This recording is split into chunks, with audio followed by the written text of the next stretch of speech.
نحمده ونصلي ونسلم علی رسولہ الکریم، اما بعد۔ 5 صفر المظفر کا درس۔ اسلامی تاریخ، حضرت شعیب علیہ السلام اور ان کی قوم۔ حضرت شعیب علیہ السلام اللہ کے مشہور نبی ہیں۔ وہ کثرت سے نماز اور ذکر میں مشغول رہتے اور اللہ تعالیٰ کے خوف سے خوب رویا کرتے۔ قرآن پاک میں ان کا تذکرہ 11 مرتبہ آیا ہے۔ ان کا نسب حضرت ابراہیم علیہ السلام کے بیٹے مدین سے ملتا ہے، جو اپنے اہل خانہ کے ساتھ حجاز یعنی عرب چلے گئے تھے۔ بڑھتے بڑھتے یہ خاندان قبیلے کی شکل میں حجاز کی آخری سرحدوں سے ملک شام کے قریب تک پھیل گیا تھا۔ عہد نبوی میں شام، فلسطین اور مصر جاتے ہوئے راستے میں مدین کے کھنڈرات نظر آتے تھے۔ حضرت شعیب علیہ السلام اسی قبیلے میں پیدا ہوئے اور بعد میں یہ قبیلہ قوم شعیب کہلایا۔ یہ قوم بت پرستی، مشرکانہ عقائد، ناپ تول میں کمی، لوٹ مار اور ڈاکہ زنی جیسے جرائم میں مبتلا تھی۔ نبوت ملنے کے بعد حضرت شعیب علیہ السلام نے ان لوگوں کو ایمان و توحید کی دعوت دینی شروع کر دی۔ ان کی واعظ و نصیحت اور تقریر و خطابت سے لوگوں کے دلوں پر بڑا اثر ہوتا تھا، اسی لیے حضور صلی اللہ علیہ وسلم نے ان کو خطیب الانبیاء کے لقب سے نوازا۔ اللہ تعالیٰ کی قدرت، قطب تارہ۔ اللہ تعالیٰ نے آسمان میں لاکھوں روشن ستارے بنائے جو آسمان میں اپنے اپنے مدار پر گھومتے رہتے ہیں۔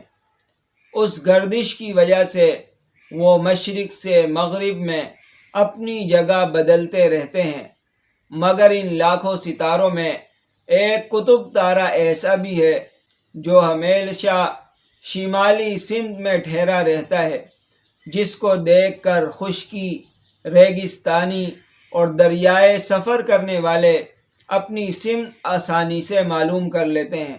بلا شبہ اس قطب تارے کے ذریعے لوگوں کو منزل مقصود تک پہنچانا قدرت کی بہت بڑی نشانی ہے۔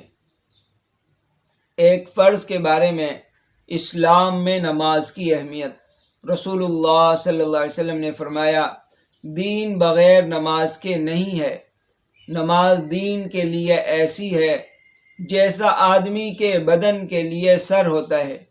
اگر آدمی کا سر کاٹ دیا جائے تو آدمی زندہ نہیں رہ سکتا، اسی طرح اگر نماز کو دین سے نکال دیا جائے تو پھر ایمان برقرار نہیں رہتا۔ ایک سنت کے بارے میں بچوں کے سروں پر ہاتھ پھیرنا۔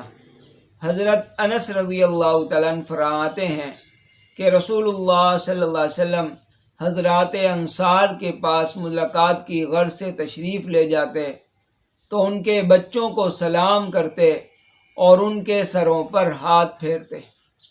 ایک اہم عمل کی فضیلت بستروں پر اللہ تعالیٰ کا ذکر کرنا۔ رسول اللہ صلی اللہ علیہ وسلم نے فرمایا، بہت سے لوگ دنیا میں نرم نرم بستروں پر اللہ تعالیٰ کا ذکر کرتے ہوں گے، اللہ تعالیٰ ان کو اونچے اونچے درجے عطا فرمائیں گے۔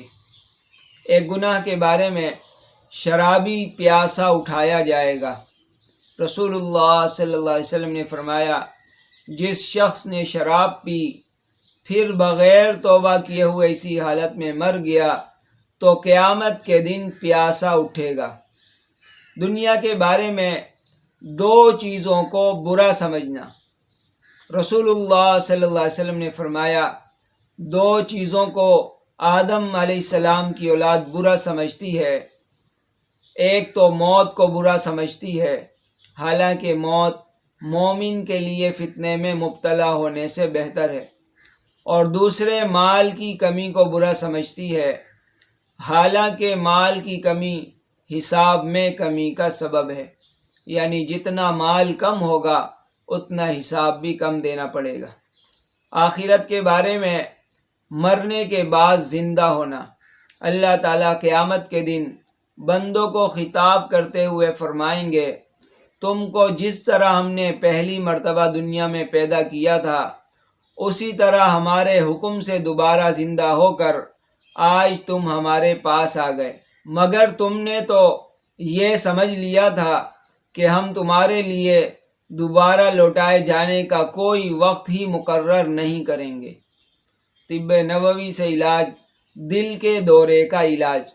حضرت سعد بن ابی وقاص رضی اللہ تعالیٰ عنہ فرماتے ہیں، ایک مرتبہ میں بیمار ہوا، رسول اللہ صلی اللہ علیہ وسلم مجھے دیکھنے کے لیے تشریف لائے اور اپنا ہاتھ مبارک میرے سینے پر رکھا۔ آپ صلی اللہ علیہ وسلم کے ہاتھ کی ٹھنڈک میرے سینے میں پھیل گئی، پھر فرمایا اسے دل کا دورہ پڑا ہے، اس کو حارث بن کلدہ کے پاس لے جاؤ، کیونکہ وہ ایک ماہر حکیم ہے اور اس حکیم کو چاہیے کہ وہ مدینے کی 7 عجوہ کھجوریں گٹھلیوں کے ساتھ کوٹ کر اسے کھلائے۔ قرآن کریم کی نصیحت۔ قرآن پاک میں اللہ تعالیٰ کا ارشاد ہے، اے ایمان والو، اللہ تعالیٰ سے ڈرتے رہو اور ہر شخص کو غور کرنا چاہیے کہ دنیا میں رہ کر اس نے کل کے لیے یعنی آخرت کے لیے آگے کیا بھیجا ہے، اور اللہ تعالیٰ سے ڈرتے رہو، یقیناً جو کچھ بھی دنیا میں کرتے ہو وہ سب کچھ اللہ تعالیٰ کے علم میں ہے۔ اللہ تعالیٰ ہم سب کو شریعت کے مطابق زندگی گزارنے کی توفیق نصیب فرمائے اور دوسروں تک پہنچانے کی توفیق نصیب فرمائے۔